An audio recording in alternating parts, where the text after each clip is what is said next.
Yun mga kaidol. May bakuna tayo ngayon, no? Batok at dibdib. Yan mga kaidol, oh. Yan ang dito rin ang dibdib. Ito naman yung ito ang dibdib. Ay, wala naman, mahina naman. So mga kaidol, 7 weeks na ito ngayon. Yan, yan naman sa batok. Yan, kaya mo naman yung mga nagbabakuna, oh. Oh, tingin ka naman sa camera. Uy. Ay, hindi makatingin dahil ang lalamunan, punong-puno yata ng tinapay. Yan. 7 weeks na ito mga kaidol.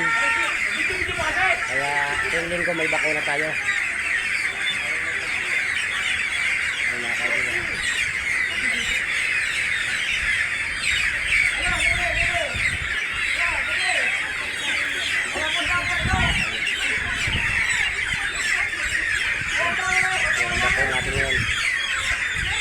Batok at dibdib.